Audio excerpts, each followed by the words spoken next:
ವ್ಯಾಖ್ಯಾಮುದ್ರಾಂ ಕರಸರಸಿಜೈಃ ಪುಸ್ತಕಂ ಶಂಖಚಕ್ರೆ ಬಿಭ್ರದ್ಭಿನ್ನ ಸ್ಫಟಿಕರುಚಿರೆ ಪುಂಡರೀಕೆ ನಿಷನ್ನಃ ಅಮಲಾನಶ್ರೀರಮೃತವಿಶದೈರಂಶಭಿಪ್ಲಾವಯನ್ ಮಾಮಾವಿರ್ಭೂಯಾದನಗಮಹಿಮಾ ಮಾನಸೇ ವಾಗಧೀಶಃ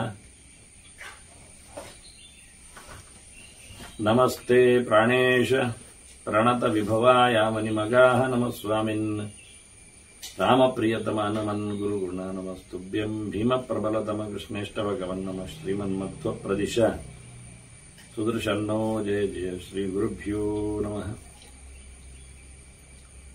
ನಾರಾಯಣಂ ಸುರಗುರುಂ ಜಗದೇಕನಾಥಂ ಭಕ್ತಪ್ರಿಯಂ ಸಕಲಲೋಕ ನಮಸ್ಕೃತಂ ಚ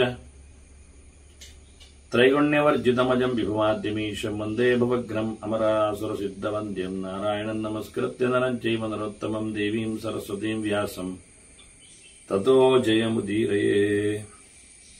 ವೇದವ್ಯಾಸರ ಮಹಾಭಾರತದ ಚಿಂತಕರಿಗೆ ವಂದನೆಗಳು. ಶಾಂತಿ ಪರ್ವದ 141ನೆಯ ಪ್ರವಚನ. ಧರ್ಮರಾಜನಿಗೆ ಭೀಷ್ಮಾಚಾರ್ಯರು ಅನೇಕ ರಾಜಧರ್ಮಗಳ ಬಗ್ಗೆ ಸಂವಾದಗಳನ್ನೆಲ್ಲ, ಇತಿಹಾಸದ ದಾಖಲೆಗಳನ್ನೆಲ್ಲ ಕೊಟ್ಟರು. ಧರ್ಮರಾಜ ಕೇಳುತ್ತಾನೆ, ನನಗೆ ಅತ್ಯಂತ ಪ್ರಶಸ್ತವಾದ, ಎಲ್ಲರೂ ನಡೆಸಬೇಕಾದ, ರಾಜರಿಗೆ ಅಂತ ಮಾತ್ರ ಅನಿಸಿಕೊಳ್ಳದೆ ಸ್ವಲ್ಪ ಈ ಧರ್ಮವನ್ನು ಸ್ವಲ್ಪ ಇನ್ನು ಹಿಗ್ಗಿಸಿಕೊಂಡ ಧರ್ಮರಾಜ ಕೇಳುವಾಗ. ಹಾಗಾಗಿ ಎಲ್ಲರಿಗೂ ಅನುಕೂಲಕರವಾಗಿ ಅತ್ಯಂತ ಪ್ರಶಸ್ತವಾಗಿ ನಡೆಸಬೇಕಾದ ಧರ್ಮ ನನಗೆ ಬೇಕು. ಮಹಾನಯಂ ಧರ್ಮಪಥ ಹೊಗಳುತ್ತಾನೆ ಧರ್ಮರಾಜ. ಅದೇ ನಿಜವಾಗಿಯೂ ಈ ಧರ್ಮ ಮಾರ್ಗ ಎನ್ನುವುದು ಭಾರಿ ವಿಶಾಲವಾಗಿದೆ. ಅತಿ ದೊಡ್ಡದಾದ ಹೆದ್ದಾರಿದ್ದಾಗೆ, 100 ಫೀಟ್ಸ್ ಅಲ್ಲ, 1000 ಫೀಟ್ಸ್ ಅಲ್ಲ, ಹಾಗೆ ಅತಿ ಅಗಲವಾಗಿರುವಂತ ಧರ್ಮಶಾಸ್ತ್ರ ಅಂದ್ರೆ ಧರ್ಮ ಮಾರ್ಗಗಳು ಅಂದ್ರೆ ಎಲ್ಲರಿಗೂ ಹೋಗ್ಲಿಕ್ಕೆ ಉಂಟು. ಎಲ್ಲ ಬಗೆಯಿಂದಲೂ ಹೋಗ್ಲಿಕ್ಕೆ ಬರಬೇಕು. ಈ ದಾರಿಯಲ್ಲಿ ಯಾರಿಗೂ ಬರ್ಲಿಕ್ಕಿಲ್ಲ ಅಂತಿಲ್ಲ. ಹಾಗೆ ಮಹಾನಯಂ ಧರ್ಮಪಥ. ಮತ್ತೆ ಬಹುಶಾಖಶ್ಚ ಭಾರತ, ಎಲ್ಲದರಲ್ಲೂ ಡಿವಿಯೇಷನ್ ಉಂಟು, ಬ್ರಾಂಚಸ್ ಉಂಟು, ಉಪವಿಭಾಗಗಳುಂಟು, ಸಬ್ ರೋಡ್ಸ್ಗಳುಂಟು. ಹೆದ್ದಾರಿಯೇ ದೊಡ್ಡದಾಗಲ್ಲ, ಅದರಲ್ಲಿ ಅನೇಕ ಅವಾಂತರ ದಾರಿಗಳು, ಕವಲು ದಾರಿಗಳುಂಟು. ಹೀಗಾಗಿ ಧರ್ಮ ತುಂಬಾ ಸ್ಪ್ರೆಡ್ ಆಗಿದೆ, ಹರಡಿ ನಿಂತಿದೆ. ಅದರಲ್ಲಿ ಕಿಂಸ್ವಿ ದೇವೇಹ ಧರ್ಮಾಣ ಅನುಷ್ಠೇಯ ತಮಂ ಮಹತ್. ನನಗೆ ಇದರಲ್ಲಿ ಯಾವುದು ಎಲ್ಲ ಧರ್ಮಗಳಲ್ಲಿಯೂ ಅತ್ಯಂತ ಪ್ರಶಸ್ತವಾದ ಮಾಡುವ ಧರ್ಮ ಅಂತ ಹೇಳಬೇಕು. ಮಹದ್ಧರ್ಮ, ಅನುಷ್ಠೇಯ, ಅದರಲ್ಲಿ ಏನು ಅತ್ಯಂತ ಪ್ರಶಸ್ತವಾದದ್ದು ಅನುಷ್ಠೇಯ ತಮ. ಅನುಷ್ಠೇಯ ಅಂದ್ರೆ ಅನುಷ್ಠಾನ ಯೋಗ್ಯ ಅಂತ. ಅದರಲ್ಲಿ ಅನುಷ್ಠೇಯ ತರ ಅಂದ್ರೆ ಇನ್ನಷ್ಟು ಜಾಸ್ತಿ ಅನುಷ್ಠಾನ ಯೋಗ್ಯ. ಅನುಷ್ಠೇಯ ತಮ ಅಂದ್ರೆ ತುಂಬಾ ತುಂಬಾ ಮಾಡಲು ಯೋಗ್ಯವಾಗಿರುವಂತೆ ಒಂದು ದೊಡ್ಡ ಧರ್ಮವನ್ನು ಧರ್ಮಗಳಲ್ಲಿ ನನಗೆ ಹೇಳಬೇಕು. ಇಷ್ಟಗಾಲ, ಇಷ್ಟು ವಿಶಾಲ, ಇಷ್ಟು ಅವಾಂತರ, ವಿಶೇಷವಾದ ವ್ಯವಸ್ಥೆಗಳು ಇರುವ ಧರ್ಮಗಳಲ್ಲಿ ಕಿಂಕಾರ್ಯಂ ಸರ್ವಭೂತಾನಾಂ ಗರೀಯ ಭವತೋ ಮತ. ಎಲ್ಲರಿಗೂ ಮಾಡಲು ಯೋಗ್ಯವಾದದ್ದು, ನನಗೆ ಅಂತಲ್ಲ, ಅದರಲ್ಲಿಯೂ ಅತ್ಯಂತ ಪ್ರಶಸ್ತವಾದ ಧರ್ಮ ಆಗಬೇಕು. ಯಾವುದು ನಿನ್ನ ಅಭಿಪ್ರಾಯದಲ್ಲಿ ಬರುವಂತೆ? ತಮ್ಮ ಅಭಿಪ್ರಾಯದಲ್ಲಿ ಎಲ್ಲರಿಗೂ ಅನುಕೂಲಕರವಾಗುವ ಅತ್ಯಂತ ಪ್ರಶಸ್ತವಾದ ಧರ್ಮದ ಆಚರಣೆ. ಅದರಲ್ಲಿಯೂ ನಾನದನ್ನು ಮಾಡಿಕೊಂಡ್ರೆ ಯಥಾಹಂ ಪರಮಂ ಧರ್ಮಂ ಇಹಚ ಪ್ರೇತ್ಯ ಚಾಪುನೀಯ. ನಾನದನ್ನು ನಡೆಸಿಕೊಟ್ರೆ ಈ ಲೋಕದಲ್ಲಿಯೂ ಪರಲೋಕದಲ್ಲಿಯೂ ಬಹಳ ಮಹತ್ತರವಾದಂತಹ ಸ್ಥಾನಮಾನವನ್ನು ಗಳಿಸುವಂತಿರಬೇಕಂತದ್ದನ್ನು ಹೇಳಿ ಅಂತ ಭೀಷ್ಮರು ಹೇಳ್ತಾರೆ. ಮಾತಾಪಿತ್ರೋ ಗುರುಳಾಂಚ ಪೂಜಾ ಬಹುಮತ ಮಮ. ನನ್ನ ಅಭಿಪ್ರಾಯದಂತೆ, ನೀ ನನ್ನ ಅಭಿಪ್ರಾಯ ಹೇಳಿದ್ದಲ್ಲ, ಶಾಸ್ತ್ರಗಳ ಅಧ್ಯಯನದ ನೆಲೆಯಲ್ಲಿ ನಾನು ಹೇಳುತ್ತೇನೆ ಅಂತ. ಮಾತಾಪಿತ್ರೋ ಗುರುಣಾಂಚ, ನೋಡಿ ಬಿಡಿಸಿ ಹೇಳುತ್ತಾನೆ ಭೀಷ್ಮ, ಇಲ್ಲೇ ಅರ್ಥ ಮಾಡಿಕೊಳ್ಳಿಕ್ಕೆ. ತಂದೆ ತಾಯಿಗಳ ಮತ್ತು ಗುರುಗಳ, ಇಲ್ಲಿ ಗುರುಗಳ ಅಂತ ಬಹುವಚನ ಉಂಟು. ಸಮಸ್ತ ಶಬ್ದ ಮಾಡಿದ್ರೆ ಮಾತಾ ಪಿತೃಗುರುಣ ಅಂತ ಹೇಳಬಹುದಿತ್ತು, ಮೂರೇ ವಸ್ತು. ಆದ್ರೆ ಮೂರು ವಸ್ತು ಅಲ್ಲ, ತಂದೆ ಒಂದೇ ವಸ್ತು, ತಾಯಿ ಒಂದು ಆಗುವುದಿಲ್ಲ. ಕೆಲವೊಮ್ಮೆ ಇರಲಿ, ತಾಯಿ ಒಂದು ವಸ್ತು. ಆದರೆ ಗುರುಗಳು ಹಾಗಲ್ಲ, ಅನೇಕ ಸ್ತರಗಳಲ್ಲಿ ಗುರುಗಳು ಬರುವುದರಿಂದ ಬಹುವಚನ ಇಟ್ಟುಕೊಂಡು ಮಾತಾಡುತ್ತಾರೆ ಭೀಷ್ಮರು. ಈ ನೆಲೆಯಲ್ಲಿ ಎಲ್ಲಾ ಗುರುಗಳನ್ನೂ ಸಹ ಗೌರವಿಸುವುದು, ತಂದೆ ತಾಯಿಗಳನ್ನು ಸಹ ವಿಶೇಷವಾಗಿ ಆಧರಿಸುವುದು ನನ್ನ ಪ್ರಕಾರದಲ್ಲಿ ಅತ್ಯಂತ ಶ್ರೇಷ್ಠವಾದ ಧರ್ಮ ಅಂತ ಹೇಳ್ತಾರೆ. ಅತ್ರಯುಕ್ತ ನರಹ ಲೋಕಾನ್ ಯಶಶ್ಚ ಮಹದಷ್ಟದು. ಈ ವಿಷಯದಲ್ಲಿ ಮನುಷ್ಯ ಧರ್ಮವನ್ನು ನಡೆಸಿಕೊಟ್ಟರೆ ಅವನು ಈ ಲೋಕದಲ್ಲಿಯೂ ಗೆಲ್ತಾನೆ, ಪರಲೋಕಗಳನ್ನು ಗೆಲ್ತಾನೆ, ಅತಿ ಮಹತ್ತರವಾದ ಯಶಸ್ಸನ್ನು, ಕೀರ್ತಿಯನ್ನು, ಯಶೋಯಾನ ಅದಂತ ಲೋಕದಲ್ಲಿ ಅತ್ಯಂತ ಸ್ಪ್ರೆಡ್ ಆಗಿರುತ್ತದೆ ಅವನ ಹೆಸರು. ತಂದೆ ತಾಯಿಗಳ ಸೇವೆ ಮಾಡಿದವ, ಗುರುಗಳ ವಿಶೇಷವಾದ ಕಾರುಣ್ಯಕ್ಕೆ ಪಾತ್ರನಾಗುವವ ಲೋಕದಲ್ಲಿ ಹೆಚ್ಚು ಪಾಪ್ಯುಲರ್ ಆಗಿರ್ತಾನೆ, ಹೆಸರುವಾಸಿ ಆಗ್ತಾನೆ, ಪರಲೋಕಗಳಲ್ಲಿ ಉತ್ತಮವಾದಂತಹ ಸ್ಥಾನಮಾನವನ್ನು ಪಡೆಯುತ್ತಾನೆ. ಯದೇತೇ ಹಿ ಅನುಜಾನೀಯು ಕರ್ಮತಾತ ಸುಪೂಜಿತಾ ಧರ್ಮ್ಯಂ ಧರ್ಮ ವಿರುದ್ಧಂ ವ ಕರ್ತವ್ಯಂ ತತ್ಸ್ ಯುಧಿಷ್ಠಿರ. ಇವರು ಏನು ಹೇಳುತ್ತಾರೆ, ಆದೇಶಿಸ್ತಾರೆ, ಅನುಜ್ಞೆ ಮಾಡುತ್ತಾರೆ, ಅಂತಹ ಕೆಲಸವನ್ನು ನಡೆಸಿಕೊಡಬೇಕು. ಇವರು ಸ್ಥಾನಮಾನವನ್ನು ಪಡೆದವರು, ದೊಡ್ಡವರು, ಹಿರಿಯರು, ಗೌರವಕ್ಕೆ ಪಾತ್ರರು. ಅದನ್ನು ನಗಣ್ಯ ಮಾಡಲಿಕ್ಕಿಲ್ಲ, ಮಾಡದಿರಲಿಕ್ಕಿಲ್ಲ. ಅಲ್ಲ, ಅದು ಧರ್ಮ ಅಲ್ಲ ಅಂದ್ರೆ ಧರ್ಮ ವಿರುದ್ಧ ಅಂತಾಗಿದ್ದರೂ ಅವ್ರು ಹೇಳಿದ್ದಾರೆ ಅಂತಲ್ಲ, ಮಾಡಲೇಬೇಕು. ಅವ್ರು ಹೇಳಿದ್ದು ಧರ್ಮ ಸರಿ ಇರಲಿ, ಅದು ಧರ್ಮಕ್ಕೆ ತಪ್ಪಿರಲಿ, ಮಾಡದೇ ಇರತಕ್ಕದ್ದು ಅಂತ ಇಲ್ಲ ಅಂತ. ಜಸ್ಟ್ ಭೀಷ್ಮನನ್ನು ಸ್ವಲ್ಪ ಅಲ್ಲಾಡಿಸುವುದಾದ್ರೆ ಈ ಗೆರೆಯನ್ನು ಹಿಡ್ಕೊಂಡು, ಗುರುಗಳು ಭೀಷ್ಮರದ್ದು ಪರಶುರಾಮರು. ಅಂಬೆಯ ಪ್ರಕರಣದಲ್ಲಿ ಮದುವೆ ಆಗುವಂತ ಹೇಳಿದರು. ಭೀಷ್ಮ ನನ್ನ ಪ್ರತಿಜ್ಞೆ ಅಂತ ಹೇಳಿದ, ವೈಯಕ್ತಿಕವಾದ್ದು. ವೈಯಕ್ತಿಕ ಪ್ರತಿಜ್ಞೆ ಎನ್ನುವುದೊಂದು ಧರ್ಮ ಅವನದ್ದು. ಇಲ್ಲಿ ಗುರುಗಳು ಧರ್ಮ ವಿರುದ್ಧವಾದದ್ದನ್ನು ಹೇಳಿದ್ರು ನಡೆಸಬೇಕು ಅಂತ ಆಯ್ತಲ್ಲ, ಭೀಷ್ಮನೇ ಮಾಡಿಲ್ಲಲ್ಲ. ಪ್ರಶ್ನೆ ಇಟ್ಟುಕೊಳ್ಳಿ, ಉತ್ತರ ಭೀಷ್ಮ ಹೇಳತಾನ ಅಂತ ನಾವು ಕೇಳುವ. ಈಗ ಮಾತಾಡಿದ್ದು ಧರ್ಮರಾಜ ಮತ್ತೆ ಭೀಷ್ಮ, ಅದರಿಂದ ನಾವು ನೀವು ಮಾತಾಡಬಹುದು, ನೀವು ಹೇಳ್ಬೋದು ನಾನು ಹೇಳಿ ಅಂತ. ಈ ಪ್ರಶ್ನೆ ಮಾಡಿದ್ದೆ ನಾನಲ್ವ, ಅದರಿಂದ ನಾನು ಹೇಳುವುದೇನು ನೋಡುವ, ಭೀಷ್ಮ ಏನು ಹೇಳ್ತಾರೆ ಅಂತ ಕಾಯುವ ಸ್ವಲ್ಪ ಹೊತ್ತಿನಲ್ಲಿ. ಭೀಷ್ಮರಿಗೂ ಇದು ಮಾತು ಬಂದಾಗ ಒಳಗಿಂದ ಪಬ್ಲಿಕ್ಕಿಗೆ ಹೇಳುವಾಗ, ನೀವು ತಂದೆ ತಾಯಿಗಳದ್ದು ಹೇಳಿದ್ದು ಕೇಳಿ, ಗುರುಗಳದ್ದು ಹೇಳಿದ್ದು ಕೇಳಿ, ತಪ್ಪಾದ್ರೂ ಸರಿ ಇರ್ತದೆ ಮಾಡಿ ಅಂತ ಉಳಿದವರಿಗೆ ಹೇಳಬೇಕು ಸರಿ, ಮತ್ತೆ ನಿಮಗೆ ಅಂದಾಗ ತಡೀರಿ ಉತ್ತರಿಸು ಹಾಗಿದ್ರೆ. ಆದ್ರೆ ಉಳಿದ ಈಗ ಒಬ್ಬ ತಾನು ತನ್ನ ಆರೋಗ್ಯದ ದೃಷ್ಟಿಯಿಂದಲೋ ತನ್ನ ಅಭ್ಯಾಸದ ನೆಲೆಯಲ್ಲಿಯೋ ಕಾಫಿ ಕುಡಿತಾನೆ ಅಂತ ಆದ್ರೆ ಮತ್ತೊಬ್ಬರಿಗೆ ಅವನು ಅದರ ಬಗ್ಗೆ ಹೇಳಬೇಕಂದಾಗ ನೀವು ಕಾಫಿ ಕುಡಿ ಹೇಳಬಾರ್ದಲ್ಲವ, ಮತ್ತೆ ನೀವು ಕಾಫಿ ಕುಡಿಬೇಡಿ ಅಂತ ಹೇಳ್ಬೇಕಲ್ಲ. ಹೇಳ್ತಾನಲ್ಲ, ಹಾಗೆ ಯಾಕೆ ಹೇಳ್ತಾನೆ? ನನ್ನ ಯಾವುದೋ ಒಂದು ಅಭ್ಯಾಸವೋ ದುರಭ್ಯಾಸವೋ ಆರೋಗ್ಯವೋ ಮತ್ತೊಂದು ಇನ್ನೊಂದು ಇರಬಹುದು, ಅದಕ್ಕೆ ನಾನು ಕಾಫಿಯನ್ನು ಪಡೆದಿರಬಹುದು, ಕಷಾಯವನ್ನಾಗಿಯೋ ಬಿಸಿಗಾಗಿಯೋ ಇನ್ಯಾವುದೋ ಒಂದು ಉತ್ಸಾಹವೋ ಹುರುಪಿಗೆ ಇನ್ನೇನೋ ಮೆಂಟಲಿ ಅಡಿಕ್ಷನ್. ನೀವು ಹಾಗಾಗಬೇಡಿ ಅಂತ ಹೇಳಲಿಕ್ಕೋಸ್ಕರ ಅವನು ಉಳಿದವರಿಗಾಗುವಾಗ ನಾನು ಕುಡಿದಿದ್ದರೂ ಅದು ಸರಿ ಇಲ್ಲದಿದ್ರೂ ನಾನು ಮಾಡಿದ್ದೇನೆ ಎನ್ನುವುದು ಸರಿಯಲ್ಲ, ನೀವು ಮಾಡ್ಲಿಕ್ಕಿಲ್ಲ ಹೇಳಬೇಕಾದ್ದು. ಅದರಿಂದ ಭೀಷ್ಮ ಒಂದೊಮ್ಮೆ ಪ್ರಶ್ನೆಗೆ ಪಾತ್ರನಾದ್ರೂ ನಮಗೆ ಹೇಳುವಾಗ ತಂದೆ ತಾಯಿ ಗುರುಗಳಿಗೆ ಹೇಳಿದ್ದು ಸರಿ ಇರಲಿ ತಪ್ಪಿರಲಿ ನಡೆಸಬೇಕೆನ್ನುವುದರಲ್ಲಿ ಏನೂ ತಪ್ಪಿಲ್ಲ ಹೇಳೋದ್ರಲ್ಲಿ. ಹೇಳಿದ ಹಾಗೆ ಹೇಳಿದ. ನತೈರಭ್ಯನನುಜ್ಞಾತ ಧರ್ಮಮನ್ಯಂ ಸಮಾಚರೇ. ಇಲ್ಲಿ ವಿಶೇಷ ಏನು ಕೇಳಿದ್ರೆ, ಅವ್ರು ಹೇಳಿದ್ದು ತಪ್ಪುಂಟು ಹೇಳಿ ನಾವು ಬೇರೆ ಮಾಡುದಾ? ಸರಿ, ಅವರ ಅನುಜ್ಞೆ ಇತ್ತ ನಿನಗೆ, ಅವ್ರು ಬೇಡ ಹೇಳಿದ್ದಲ್ಲ, ಅದು ಸತ್ಯವೇ. ನೋಡೆಷ್ಟು ಗಮ್ಮದು ಅಂತ. ಅವರೊಂದೊಮ್ಮೆ ನಮಗೆ ನಾವು ಬೇರೆ ಏನಾದ್ರೂ ಒಂದು ಧರ್ಮವನ್ನು ಕರ್ಮವನ್ನು ಬೇರೆ ರೀತಿಯಲ್ಲೂ ಮಾಡಲಿಕ್ಕೆ ಹೊರಟ್ರೆ ಅವರ ಹತ್ರ ಅಪ್ಪಣೆ ಪಡೀಲಿಕ್ಕೆ ಉಂಟು. ಅವರು ಹೇಳದೆ ಕೇಳದೆ ಮಾಡಲಿಕ್ಕೆ ಬರುವುದಿಲ್ಲ, ಮಾಡಬಾರದು ಅಂತಾನೆ. ಅವರು ಹೇಳುವಂಥದ್ದು ಅವರ ಅನುಜ್ಞೆ ಎನ್ನುವುದು, ಅನುಜಾನ ಒಪ್ಪಿಗೆ ಎನ್ನುವುದು ಹೌದು ಏನೋ ಒಂದು ಶಾಸ್ತ್ರಕ್ಕೋ ಕರ್ಮಕ್ಕೋ ಯಾವುದೋ ಒಂದು ಬದ್ಧತೆಗೆ ಅನುಗುಣವಾಗಿರ್ತದದು, ಸುಮ್ಮನೆ ಹೇಳಲಿಕ್ಕಿಲ್ಲ. ಹಾಗಾಗಿ ನಾವು ನಮಗೆ ಇಷ್ಟ ಬಂದಂತೆ ಅವರಿಗೆ ವಿರುದ್ಧವಾಗಿ ಅವರಿಗೆ ಹೇಳದೇ ಇದ್ದದ್ದು ಅವರ ಆದೇಶಕ್ಕೂ ಅವರ ಒಪ್ಪಿಗೆಗೂ ಒಪ್ಪದೆ ಮಾಡುವಂಥದ್ದಿಲ್ಲ. ಯಾಕೆಂದ್ರೆ ಏತೇವ ತ್ರಯೋ ವೇದ ಲೋಕಾಹ ಏತೇವ ತ್ರಯೋ ಗಿರಯಃ ಏತೇವ ತ್ರಯೋ ವೇದಾಹ ಏತಯೇವ ತ್ರಯಃ, ಇವರೇ ಎಲ್ಲ ಮೂರು ಇವರೇ. ಯಾವುದು ಮೂರು ಇವರು? ತಂದೆ ಗಾರ್ಹಪತ್ಯಾಗ್ನಿ, ತಾಯಿ ದಕ್ಷಿಣಾಗ್ನಿ, ಮತ್ತು ಗುರುಗಳು ಆಹವನೀಯಾಗ್ನಿ, ಆಹುತಿಗೊಳ್ಳಿಕ್ಕೆ ಯೋಗ್ಯವಾದ್ದು.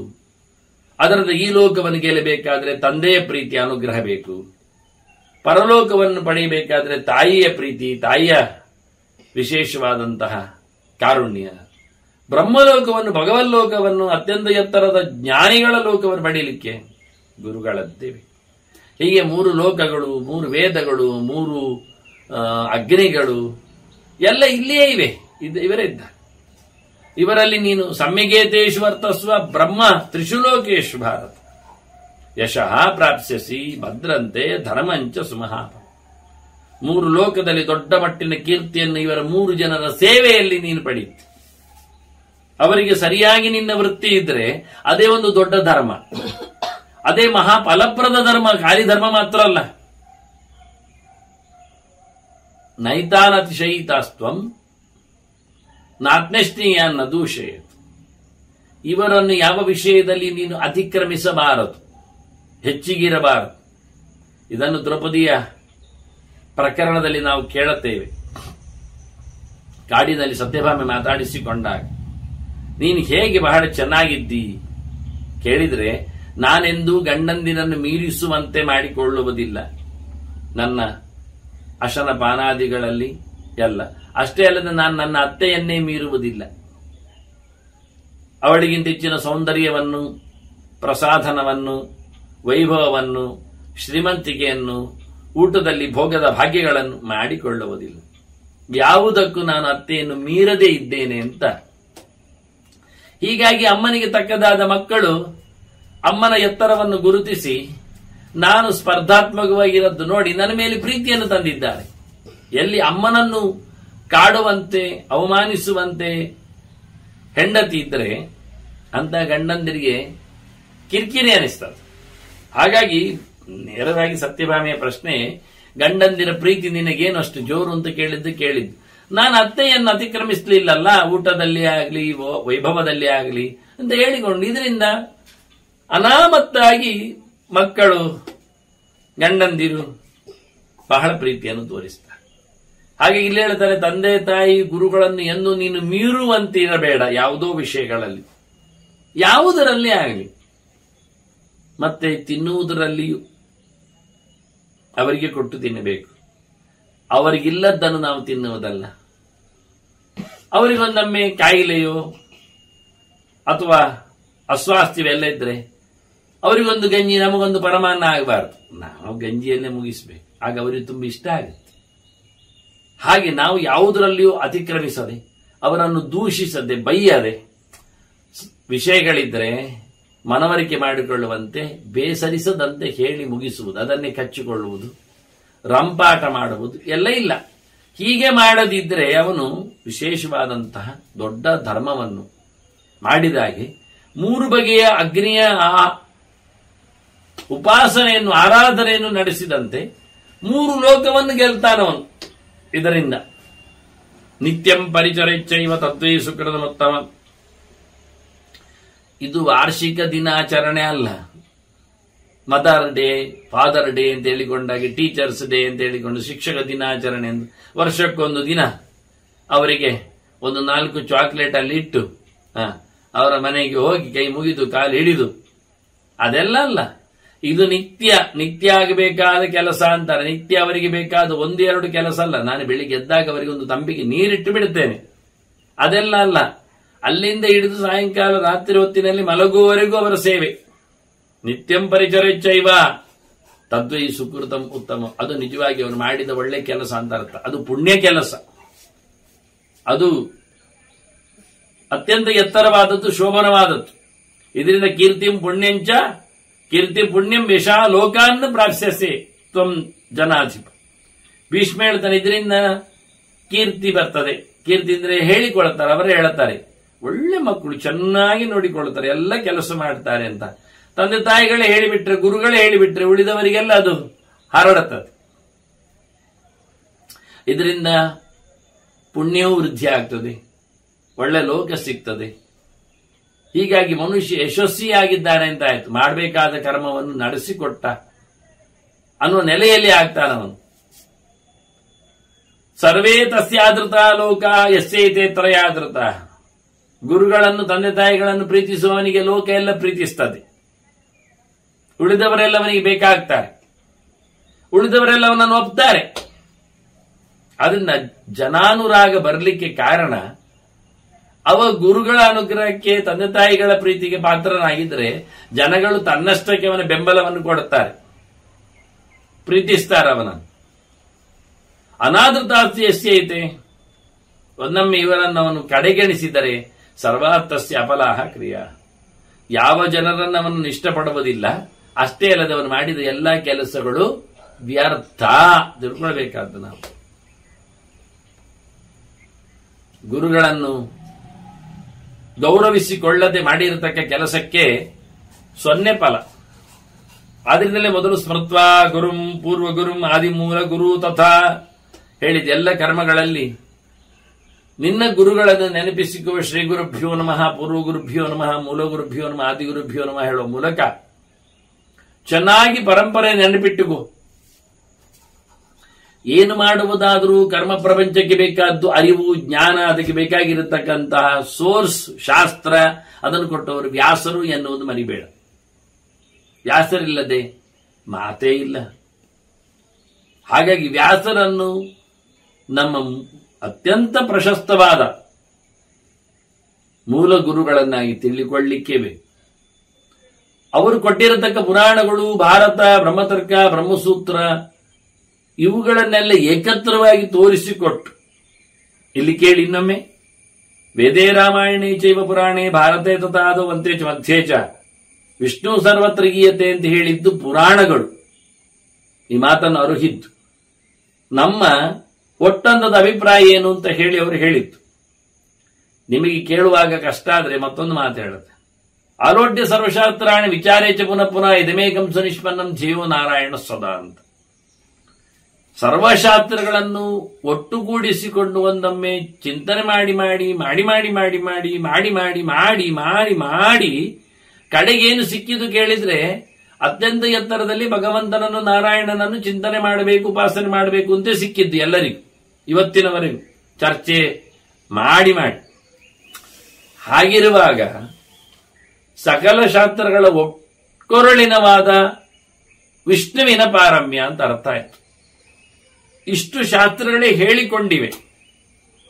ಹೇಳಿಕೊಂಡದ್ದು ಹೌದು ಅಂತ ತೋರಿಸಿಕೊಟ್ಟದ್ದು ನಮಗೆ ಆದಿಗುರುಗಳು ಮಧ್ವಾಚಾರ್ಯರು. ಅರ್ಥ ಆಗಿರ್ಬೇಕು ನಾನು ಹೇಳಿ. ಯಾಕೆಂದ್ರೆ ಉಳಿದ ಯಾರು ಈ ಸೋರ್ಸುಗಳನ್ನು ಇಟ್ಕೊಳ್ಳಿಲ್ಲ. ಹೇಳಲಿಕ್ಕೆ ಹೊರಟವರು ಮಹಾಭಾರತವನ್ನು ಇಟ್ಕೊಳ್ಳಿಲ್ಲ. ಭಾರತದ ಒಂದು ತುಂಡು 700 ಶ್ಲೋಕ ಗೀತೆಯನ್ನು ಇಟ್ಕೊಂಡ್ರಷ್ಟೇ. ಪಂಚರಾತ್ರ ಸಂಹಿತೆಗಳನ್ನು ಮಾತಾಡಿಸಲೇ ಇಲ್ಲ. ಅದರೊಟ್ಟಿಗೆ ಸಕಲ ವೇದಗಳ ಬಗ್ಗೆಯೂ ಎಚ್ಚರ ಇಲ್ಲ. ಬ್ರಹ್ಮತರ್ಕ ಸಿಗಲೇ ಇಲ್ಲ. ಮೂಲ ರಾಮಾಯಣ ಗೊತ್ತೇ ಇಲ್ಲ. ಹಾಗಾದ್ರೆ ವೇದೇ ರಾಮಾಯಣೇ ಚೈವ ಪುರಾಣೇ ಭಾರತೆ ತಥಾ ಅದು ಅಂತೇಜ ಮಧ್ಯೇಚ ಅಂದ್ರೆ ಎಲ್ಲಿ ಆದಿ ಅಂತ ಮಧ್ಯೆ ಎಲ್ಲ ನೋಡಿದ್ರವರು? ಉಳಿದ ಯಾವ ದಾರ್ಶನಿಕರು ಈ ಶಾಸ್ತ್ರಗಳನ್ನು ಇಟ್ಟುಕೊಂಡು ಚಿಂತನೆಯನ್ನು ಕೊಡದೇ ಇದ್ದದ್ರಿಂದ ಅವರು ಗುರುಸ್ಥಾನವನ್ನು ಅಲಂಕರಿಸಲಿಲ್ಲ. ಹಾಗಾಗಿ ಇವರನ್ನು ಚೆನ್ನಾಗಿ ಗುರುಗಳನ್ನು ಅನುಸಂಧಾನ ಮಾಡಿಕೊಂಡರೆ, ಅವರನ್ನು ಪ್ರೀತಿಸಿದರೆ ಅವನು ಮಾಡಿದ ಕೆಲಸಗಳೆಲ್ಲ ಸಕ್ಸೆಸ್. ನಚಾಯನ್ನ ಪರಾವಲೋಕಃ ನಯಶಸ್ತಸ್ಯ ಭಾರತ. ಒಂದೊಮ್ಮೆ ಅವರನ್ನು ನೀನು ಪ್ರೀತಿಸದೆ, ಗೌರವಿಸದೆ ಒಂದೊಮ್ಮೆ ಕರ್ಮಾಂಗಗಳನ್ನು ನಡೆಸಿಕೊಟ್ಟ ನಿನಗೆ ಯಾವ ಲೋಕವೂ ಸಿಗುವುದಿಲ್ಲ. ಆ ಕರ್ಮದಲ್ಲಿ ನೀನು ಯಶಸ್ವಿ ಆಗುವುದಿಲ್ಲ. ಅವರು ಹೇಳ್ತಾರೆ, ಅಮಾನಿತಾ ನಿತ್ಯಮೇವ ಯಸ್ಯೈತೆ ಗುರವಸ್ತ್ರಯ. 3 ಜನರ 3 ಕತೆ ಇದ್ದ ಹಾಗೆ, ಈ ಲೋಕ ಪರಲೋಕ ಬ್ರಹ್ಮಲೋಕ ಎಂದು ಹೇಳಿದ ಹಾಗೆ. ನೀವು ಪ್ರತಿನಿತ್ಯ ಅವರನ್ನು ಗೌರವಿಸದೆ ಅವಮಾನಿಸಿಕೊಂಡರೆ ನಿಮಗೆ ಏನು ಲಭ್ಯ ಆಗುವುದಿಲ್ಲ. ಇಲ್ಲಿ ಹೇಳುವಾಗ ಎಷ್ಟೈತೆ ಗುರವಸ್ತರಯ ಅಂತ ಹೇಳಿಬಿಟ್ರು. 3 ಬಗೆಯ ಗುರುಗಳಿವರು ಅಂತ. 3 ಬಗೆಯ, ತಂದೆ ಒಂದು ಗುರುಗಳು, ತಾಯಿ ಒಂದು ಗುರುಗಳು, ಗುರುಗಳೊಂದು ಗುರುಗಳು ಅಂತ ಬಗೆಯಲ್ಲಿ ಗುರವಃ ತ್ರಯ ಅಂತ 3 ಬಗೆಯ ಗುರುಗಳಿವರು. ಅದನ್ನ ಇವರನ್ನು ಚೆನ್ನಾಗಿ ಪ್ರೀತಿಸಬೇಕು ಅಂತ ಬಹಳ ಸುಂದರವಾಗಿ ಹೇಳ್ತಾರೆ. ಈಗ ನಿಮಗೆ ಭೀಷ್ಮನ ಬಗ್ಗೆ ಪ್ರಶ್ನೆ ಬಂದದ್ದಕ್ಕೆ ಒಳಗಿದ್ಲೇ ಭೀಷ್ಮನಿಗೂ ಆ ಪ್ರಶ್ನೆ ಬುಗಿಲೆತ್ತಿದೆ. ಉತ್ತರ ಕೊಡ್ತಾನೆ ಭೀಷ್ಮ. ಏಭ್ಯ ಏವ ಅಸ್ಮಿ, ತಂದೆ ತಾಯಿಗಳ ಗುರುಗಳಿಂದಲೇ ನಾನು ಹೀಗಿದ್ದೇನೆ ಅಂತ ಹೇಳಿಬಿಟ್ಟ. ಅವನು ಹೇಳಿದ್ದಕ್ಕೊಂದು ಉತ್ತರ ಹೇಳಬೇಕಲ್ಲ ನಾನು. ಅವನು ಹೇಳಿದ್ದ ಧರ್ಮರಾಜನಿಗೆ ಅರ್ಥ ಆಯ್ತು. ಅವರು ಹತ್ತಿರದಲ್ಲಿದ್ರು, ಹತ್ತಿರದಲ್ಲಿ ನೋಡಿದ್ರು. ನಾವೇ ಈಗ ದೂರದಲ್ಲಿದ್ದು ಭೀಷ್ಮನನ್ನು ಮಾತಾಡಿಸುವವರು, ಪ್ರಶ್ನಿಸುವವರು. ಭೀಷ್ಮ ಹೇಳ್ತಾನೆ ಏಭ್ಯೇವ ಆಸ್ಮಿ, ನಾನು ಅವರಿಂದಲೇ ಇರುವುದು. ಈಗೇನಾಯ್ತು? ಪರಶುರಾಮ ಬಂದು ಹೇಳುತ್ತಾ ಇದ್ದಾನೆ ಅಂಬೆಯನ್ನು ಸ್ವೀಕರಿಸು ಅಂತಲ್ವಾ. ಅಂಬೆಗೆ ಈಗಾಗಲೇ ಸಾಲ್ವ ಇದ್ದಾನೆ ಅಂತ ಅಂಬೆಯೇ ಹೇಳಿದ್ದಲ್ಲಲ್ವಾ. ಅಂಬೆಯೇ ಹೇಳಿರುವಾಗ ಸಾಲ್ವ ಇದ್ದಾನೆ ಅಂತ, ಹಾಗಿರುವಾಗ ಭೀಷ್ಮನನ್ನು ಗುರುಗಳು ಹೇಳುವುದು ಹೇಗೆ? ಇಲ್ಲ, ಗುರುಗಳು ಧರ್ಮ ವಿರುದ್ಧ ಹೇಳಿ ಧರ್ಮವನ್ನೇ ಹೇಳಿ ಮಾಡಬೇಕು ಅಂತ ಉಂಟಲ್ಲ ಅಂತ ಕೇಳಿದ್ರೆ, ಇಲ್ಲಿ 3 ಗುರುಗಳನ್ನಿಟ್ನವನ. ಭೀಷ್ಮ ತಂದೆ ತಾಯಿಗೋಸ್ಕರ ಮಾಡಿದ ಪ್ರತಿಜ್ಞೆ ಅರ್ಥ ಮಾಡಿಕೊಳ್ಳಿ. ತಂದೆ ಶಂತನು ತಾನೊಬ್ಬನೇ ಮಗ ಅಂತ ಹೇಳಿ ಅತ್ತು ಮಗದೊಂದು ಹುಡುಗಿಯನ್ನು ಪಡೆಯುವಲ್ಲಿ ಆತ ಸೋತರೆ ಆ ಸತ್ಯವತಿಯನ್ನು ಅಮ್ಮ ಅಂತೇಳಿ ಕರ್ಕೊಂಡು ಬಂದವ ದಾಶರಾಜನಿಂದ ಭೀಷ್ಮ. ತಾಯಿಗಾಗಿ ತಂದೆಗಾಗಿ ಮುಂಬರುವ ಜನಾಂಗ ಹಸ್ತಿನಪುರದ ಗದ್ದುಗೆ ಏರಲಿ ಎನ್ನುವ ನೆಲೆಯಲ್ಲಿ ಅವರ ಪ್ರೀತಿಗಾಗಿ ಅವರು ಹೇಳಿದ್ದಕ್ಕೆ ಅದು ಧರ್ಮ ವಿರುದ್ಧವೇ ಆದರೂ ಅದು ಧರ್ಮ ಅಂತ ಮಾಡಿದ. ಔರಸನಿಗೆ, ಜ್ಯೇಷ್ಠನಿಗೆ, ಯೋಗ್ಯ ಕುಲದಲ್ಲಿ ಹುಟ್ಟಿದವನಿಗೆ ಮುಂದಿನ ಪಾರುಪತ್ಯ ಎನ್ನುವುದು ಧರ್ಮ ಸಿದ್ಧ ಆದರೂ ತಂದೆಯ ಪ್ರೀತಿಗಾಗಿ ತ್ಯಾಗ ಮಾಡಿ ತಾಯಿಯನ್ನು ಕರ್ಕೊಂಡು ಬಂದು ತಂದೆಗೆ ಸಮರ್ಪಿಸಿಕೊಂಡು ಜೀವಮಾನದುದ್ದಕ್ಕೆ ಬ್ರಹ್ಮಚರ್ಯದ ಸಿಂಹಾಸನ ತ್ಯಾಗದ ಪ್ರತಿಜ್ಞೆ ಮಾಡಿದವನಿಗೆ ಒಂದೊಮ್ಮೆ ನಾಳೆ ಆಕೆ ಕೇಳಿದ್ಲು, ನೀನು ಬೇಡ ಅಂತೀಯ? ನಿನ್ನ ಮಗ ನಾಳೆ ಒಂದೊಮ್ಮೆ ಪಟ್ಟದಲ್ಲಿ ಪರಂಪರೆ ನನ್ನದು ಅಂತ ಹೇಳಿ ಯುದ್ಧಕ್ಕೆ ಬಂದು ನನ್ನ ಮಗನನ್ನು ಕಡಿದುರುಳಿಸಿದರೆ ಕಥೆ ಏನು ಅಂದಾಗ, ಇನ್ನು ಮುಂದಕ್ಕೂ ನನ್ನ ಜನ್ಮ ಇಲ್ಲ, ನನ್ನ ಪರಂಪರೆ ಇಲ್ಲ, ನಾನು ಮದುವೆ ಆಗುವುದಿಲ್ಲ ಅಂದವ. ಈಗ ಗುರುಗಳು ಹೇಳಿದ್ರೆ, ಮದುವೆ ಆದ್ರೆ, ಮಕ್ಕಳು ಹುಟ್ಟಿದ್ರೆ, ಆ ಮಗುವಿಗೆ ಏನಲ್ಲ ಅಂತ ಹೇಳಿಕೊಂಡು ಗಲಾಟೆ ಮಾಡುವ ಹುಚ್ಚು ಹಿಡಿದು ಹಸ್ತಿನಪುರದ ಗದ್ದುಗೆಯ ಮೇಲೆ ಸತ್ಯವತಿಯ ಸಂತಾನಕ್ಕೆ ಹೋರಾಟಕ್ಕೆ ನಿಂತರೆ, ತಾಯಿ ಕೊಟ್ಟ ಭಾಷೆ ಮಾತು ಶಂತನುವಿನಿಗೆ ಅಪಚಾರ ನೋಡಿ. ಹಾಗಾಗಿ ಕ್ಲಾಶ್ ಆಗುವಲ್ಲಿ ಗುರುಗಳ ಮಾತು ಕೇಳಿ. ಯಾಕೆ? ಗುರುಗಳು 3 ಒಂದೇ ಅಂತ ಹೇಳಿದ್ದಕ್ಕೆ. ಇಲ್ಲಿ ತಂದೆ ತಾಯಿಗಳನ್ನು ಎದುರು ತಂದು ಭೀಷ್ಮ ತನ್ನನ್ನು ಸಮರ್ಥನೆ ಮಾಡಿಕೊಳ್ತಾ ಇದ್ದಾನೆ ಪರಶುರಾಮನಿಗೆ. ಮತ್ತೇನು ಹೋರಾಟದಲ್ಲಿ ನಾನು ಸಿಕ್ಕಿಸ್ತೇನೆ ಹೇಳಿದ್ರೆ ಹೋರಾಟಕ್ಕೆ ಸಿದ್ಧ ಅಂದ. ಆದ್ರೆ ಹೋರಾಟದಲ್ಲಿ ಸೋತ್ನ ಭೀಷ್ಮ ಅಥವಾ ಪರಶುರಾಮರು ಹೋರಾಟದಲ್ಲಿ ಸೋಲುವಂತೆ ಮಾಡಿದ್ರ? ಎರಡೂ ಇಲ್ಲ. ಆದ್ರಿಂದ ಭೀಷ್ಮನ ಮಾತನ್ನು ಉಳಿಸಿದ್ದು ಪರಶುರಾಮರು ಎನ್ನುವುದು ಸತ್ಯ. ಹಾಗಾಗಿ ಇಲ್ಲಿಯ ಧರ್ಮದ ಸೂಕ್ಷ್ಮನಿಟ್ಟುಕೊಂಡೆ ಭೀಷ್ಮ ಹೇಳ್ತಾನೆ, ಏಭ್ಯ ಏವಾಸ್ಮಿ, ನಾನು ಅವರು 3ರಿಂದಲೇ ನಾನು ಅನುಗ್ರಹೀತನಾಗಿದ್ದೇನೆ. ಯತ್ ಸರ್ವಂ ಕೃತ್ವ ಯತ್ ವಿಸೃಜಾಮ್ಯಹಂ, ಅವರು 3 ಹೇಳಿದ್ದನ್ನೇ ನಾನು ಮಾಡಿ ಅವ್ರಿಗೆ ಹೇಳಿದ್ದನ್ನೇ ನಾನು ಬಿಟ್ಟದ್ದು. ಏನ್ ಬಿಟ್ಟದ್ದು ಅಂದ್ರೆ ಇಲ್ಲಿ ಹೇಳುವುದಿಲ್ಲ. ಏನ್ ಬಿಟ್ಟಿದ್ದೇನೆಂದ್ರೆ, ರಾಜ್ಯ ಬಿಟ್ಟಿದ್ದೇನೆ, ನನ್ನ ಭೋಗ ಭಾಗ್ಯಗಳನ್ನು ಬಿಟ್ಟಿದ್ದೇನೆ, ಜೊತೆಯಲ್ಲಿ ಆನಂದವನ್ನು, ಅದರೊಟ್ಟಿಗೆ ಅವರು ಹೇಳಿದ್ದು ಮಾಡಿದ್ರಿಂದ ನನಗೆ ನನ್ನ ಪಾಪ ಕಳೆದೋಗಿದೆ. ಹೇಳುದು ತದಾಸೀನಮೇ ದಶಗುಣಂ ತದಾಸೀನಮೇ ಶತಗುಣಂ, ನನಗೆ ಅದರಿಂದ 100 ಪಟ್ಟು ಲಾಭ ಆಗಿದೆ. ಸಹಸ್ರ ಗುಣಮೇ ವಚ, 1000 ಪಟ್ಟು ಲಾಭ ಆಗಿದೆ ಅಂದ. ಹೇಗಿರಿ ಕೇಳ್ಬೋದು ನೀವಲ್ವಾ? ಭೀಷ್ಮೆಯಲ್ಲಿ ಯಾಕೆ ಹೇಳುತ್ತಾನೆ? ಧರ್ಮರಾಜನಿಗೆ ಗೊತ್ತುಂಟು ಸ್ವೇಚ್ಛಾಮರಣ ಹೌದಲ್ಲ, ಮತ್ತೆ ಇಷ್ಟ ಬಂದಾಗ ಸಾಯುವುದು ಎನ್ನುವುದು ಸುಲಭದ ವಿಷಯವಾ? ಮತ್ತೆ ನೋಡಿ, ತಂದೆಯ ಅನುಗ್ರಹ ಒಂದು ವರ, ನೀನು ಮಾಡಿದ್ದು ಚೆನ್ನಾಗಿ ಆಗಿದೆ, ನಿನ್ನ ಕೀರ್ತಿ ಅಜರಾಮರ ಆಗತ್ತೆ, ನೀನು ಇಷ್ಟ ಬಂದಾಗ ಸಾಯ್ತೀಯ, ಸ್ವೇಚ್ಛಾಮರಣ ವ್ರತ ನಿಜವಾಗಿ ಭೀಷ್ಮ ನಂತರದಲ್ಲಿ ಭೀಷ್ಮನಿಗೆ ತರ್ಪಣ ಕೊಡ್ಲಿಕ್ಕೆ ಉಂಟು ಎಲ್ಲರೂ ಅಂದಾಗ ನೋಡಿ ಯೋಚನೆ ಮಾಡಿ. ಎಲ್ಲರೂ ಅಂದ್ರೆ ತಂದೆ ತಾಯಿ ಕೊಡುವಂತೆ ಭೀಷ್ಮನಿಗೆ ತರ್ಪಣ ಭೀಷ್ಮಾಷ್ಟಮಿ ಅಂದು. ಆದ್ದರಿಂದ ಭೀಷ್ಮ ಹೇಳ್ತಾನೆ, ಇದರಿಂದ ನನಗೆ ಒಳಿತೇ ಆಗತ್ತು. ತಂದೆ ತಾಯಿಗಳ ಗುರುಗಳ ಸೇವೆಯನ್ನು ನಾನು ನಡೆಸಿಕೊಟ್ಟದ್ದಕ್ಕೆ ನನಗೆ ಸಾವಿರ ಪಾಲು ಲಾಭ ಆಗಿದೆ, ಒಳ್ಳೆಯದಾಗಿದೆ. ತಸ್ಮಾನ್ ಮೇ ಸಂಪ್ರಕಾಶಂತೆ ತ್ರಯೋ ಲೋಕಾ ಯುಧಿಷ್ಠಿರ. ನೋಡಿ ಪ್ರತ್ಯಕ್ಷ ಹೇಳಿಬಿಡ್ತಾನೆ ಭೀಷ್ಮ, ನನಗೆ 3 ಲೋಕಗಳು ಉಂಟು,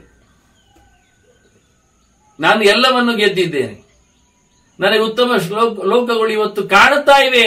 ಅವು ಹೇಳುದು ಕಾಣುತ್ತಾ ಇವೆ, ನನಗೆ ಸಿಗ್ತದೆ ಅಂತ. ಅಷ್ಟು ಧೈರ್ಯ ಅವನಿಗೆ. ಇವರ ಹಂತಯ್ಯನ್ನು ಕೇಳಿದ್ರೆ ಬಹಳ ಅಪೂರ್ವವಾದ ವಿಷಯ ಇದು. ದಶೈವತ್ತು ಸದಾಚಾರ್ಯ ಶ್ರೋತ್ರಿಯ ನದಿತಿಷ್ಠದಿ. ಒಬ್ಬ ವೇದ ಓದಿಕೊಂಡವ ಅಂತಹ 10 ಜನ ವೇದ ಓದಿಕೊಂಡವರಿಗಿಂತ ಮಿಗಿಲಾದವ ಒಬ್ಬ ಪಾಠ ಮಾಡುವವ ಆಚಾರ್ಯ, ನಮಗೆ ಒಳ್ಳೆಯದನ್ನು ಹೇಳಿಕೊಡುವವ. 10 ವೇದ ಓದಿಕೊಂಡ ಬ್ರಹ್ಮಜಾತಿಗಳ ಜನರನ್ನು ಮೀರಿ ನಿಂತಿದ್ದಾನವ. ದಶಾಚಾರ್ಯಾನುಪಾಧ್ಯಾಯ, ನಮಗೆ ಹತ್ತಿರ ಕರೆದು ಅಧ್ಯಾಯ ಮಾಡಿಸಿದವ ಇದ್ದಾನಲ್ಲ, ಪಾಠ ಶುರು ಮಾಡಿದವ ಇವ. ಈ ಕರ್ಮಾಂಗಗಳನ್ನು ನಡೆಸಿಕೊಟ್ಟವ ಯಾರಿದ್ದಾನೆ ಅವನಿಗಿಂತಲೂ ಮಿಗಿಲಿದ್ದಾನೆ. ಅವನು ಎತ್ತರವನ್ನು ನಮ್ಮನಿಗೂ ಕರುಣಿಸುವವ. ಈ ಎತ್ತರವನ್ನು ಕರುಣಿಸತಕ್ಕಂಥ ಬೇಕಾದರೆ ಉಪನಯನವನ್ನು ಮಾಡಿಸಿ ಪೌರೋಹಿತ್ಯವನ್ನು ನಡೆಸಿಕೊಡುವ ಬಿಟ್ಟುಕೊಡುವ. ಅವರಿಗಿಂತಲೂ ಮಿಗಿಲಾಗಿ ಉಪಾಧ್ಯಾಯಾನ್ ಪಿತಾ 10 ಉಪಾಧ್ಯಾಯರನ್ನು ಮೀರಿ ನಿಂತಿದ್ದಾನೆ ಅಪ್ಪ. ಅಪ್ಪನ ಗ್ರೇಡ್ ನೋಡಿ. ಆಚಾರ್ಯರಿಗಿಂತ 10 ಶ್ರೋತ್ರಿಯನಿಗಿಂತ ಮೇಲಕ್ಕೆ 10 ಶ್ರೋತ್ರಿಯಿಂದ ಮೇಲಕ್ಕೆ ಆಚಾರ್ಯ, 10 ಆಚಾರ್ಯನ ಮೇಲೆ ಉಪಾಧ್ಯಾಯ, 10 ಉಪಾಧ್ಯಾಯರ ಮೇಲೆ ಅಪ್ಪ, 10 ಅಪ್ಪನಿಗಿಂತ ಮೇಲೆ ಅಮ್ಮ. ಪಿತೃನ್ 10 ಮಾತೈಕ. ಅವಳು ಬಹಳ ಹೊತ್ತುಕೊಂಡಿದ್ದಾಳೆ, ಸರ್ವಸ್ವವನ್ನು ತ್ಯಾಗ ಮಾಡಿದ್ದಾಳೆ. ಆದ್ರೆ ಅಪ್ಪನಿಗಿಂತಲೂ ಅವಳಿಗೆ ಹೆಚ್ಚಿನ ಪ್ರೀತಿಯನ್ನು ಕೊಡಬೇಕಾದ್ದು ಮಕ್ಕಳ ಕರ್ತವ್ಯ ಅಂತ ಹೇಳಿ ಪಿತೃನ್ 10 ಮಾತೈಕ ಅಂತಾರೆ. ಮತ್ತೆ ಸರ್ವಮ್ಮ ಪೃಥ್ವೀಮಪಿ. ಬೇಕಾದ್ರೆ ಅವಳು ಎಷ್ಟು ದೊಡ್ಡವಳು ಹೇಳಿದ್ರೆ ಇಡೀ ನೆಲಗಿಂತಲೂ ದೊಡ್ಡವಳು ಹೇಳುವ. ಅವಳು ಭೂಮಿಯನ್ನೇ ಗೆದ್ದಿದ್ದಾಳೆ ಅಂತ ತಿಳ್ಕೊಳ್ಳುವ. ಇಷ್ಟರಲ್ಲಿ ಆಗಲಿಲ್ಲ. ಗುರುಹು ಗರೀಯಾನ್ ಪಿತೃತಃ ಮಾತೃತಶ್ಚೇತಿ ಮೈಮತಿ. ಆದರೆ ನಮಗೆ ಅತ್ಯುತ್ತಮವಾದ ವೇದವಿದ್ಯೆಯನ್ನು ಹೇಳಿಕೊಟ್ಟು ಮೋಕ್ಷದೆಡೆಗೆ ದೇವರೆಡೆಗೆ ನಮ್ಮನ್ನು ವಾಲಿಸಿದವ, ದೇವರ ಪರಿಚಯ ಮಾಡಿಸಿಕೊಡತಕ್ಕಂಥ ನಮ್ಮ ಕತ್ತಲ ಬಾಗಿಲು ತೆಗೆದವ, ಗರ್ಭಗುಡಿಯೊಳಗೆ ನಮ್ಮನ್ನು ತೊರೆದವ, ಬಿಟ್ಟವ, ತಂದವ ಈ ಗುರು ಇದ್ದಾನಲ್ಲ, ಅವನು ತಂದೆಗಿಂತಲೂ ತಾಯಿಗಿಂತಲೂ ಭಾರಿ ಭಾರಿ ಮೇಲಿದ್ದಾನೆ. ಯಾಕೆಂದ್ರೆ ಶರೀರ ಮೇತೋ ಸೃಜತಃ ಪಿತಾ ಮಾತಾಚ ಭಾರತ. ಅಪ್ಪಮ್ಮ ಏನ್ ಮಾಡಿದ್ದಾರೆ ಕೇಳಿದ್ರೆ ನಮಗೆ ದೇಹ ಕೊಟ್ಟಿದ್ದಾರೆ. ಈ ಗೂಡು ಅವರತ್ತು, ಮಾಂಸದ ಈ ತಟ್ಟಿರಾಯ ಅದವರತ್ತು ಅಷ್ಟೇ. ಅದು ಕೊಟ್ಟಿದ್ದಾರೆ. ಅದು ಕೊಟ್ಟದ್ರಿಂದ ನಮಗೆ ಓದ್ಲಿಕ್ಕೆ ಬರೀಲಿಕ್ಕೆ ಮತ್ತೆ ಅದಕ್ಕೆ ಆಗುತ್ತೆ, ಸಾಧನೆ ಮಾಡಲಿಕ್ಕೆಲ್ಲ ಆಗುತ್ತೆ ಬಿಡಿ. ಅದಕ್ಕೆ ಬೇಕಾದ ಒಂದು ಗೂಡು ಕೊಟ್ಟಿದ್ದಾರೆ ತಂದೆ ತಾಯಿಗಳು. ಇದು ಅವರ ಹುಟ್ಟು, ಇದವರ ಜನ್ಮ, ಇದವರ ಜಾತಿ, ಇವರು ಕೊಟ್ಟಂತ ಅಡುಗೆ. ಆದ್ರ ಗುರುಗಳೇನ್ ಮಾಡಿದ್ದಾರೆ? ಆಚಾರ್ಯ ಶಿಷ್ಟ ಯಾ ಜಾತಿ ಸಾಸಮ್ಯ ಗಜರಾಮರ.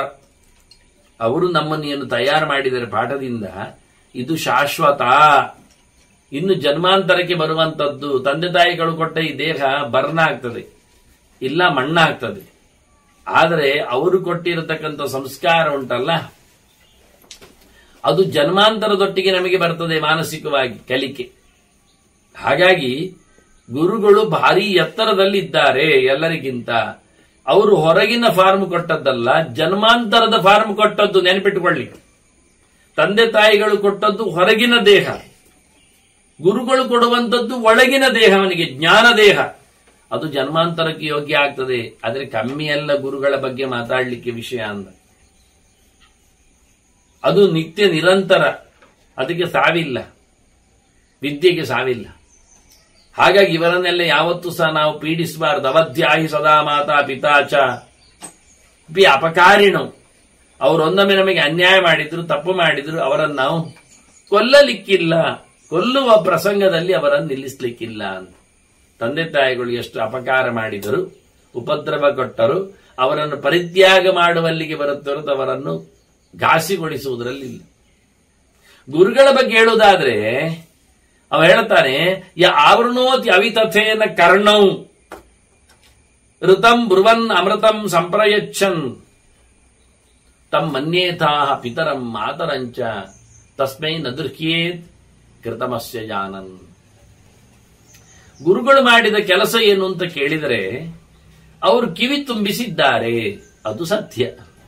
ಆದ್ರೆ ನಮಗೆ ಅವು ತಂದೆ ತಾಯಿಯ ಹಾಗೆ, ತಂದೆ ತಾಯಿಯೇ ಅವರು. ನೋಡಿ, ಗುರುಗಳಲ್ಲಿ 2 ಕ್ಲಬ್ ಆಗಿದೆ, ಸೇರಿಕೊಂಡಿದೆ. ತಂದೆಯೂ ಗುರುವಲ್ಲಿದ್ದಾನೆ, ತಾಯಿಯೂ ಗುರುವಲ್ಲಿದ್ದಾರೆ.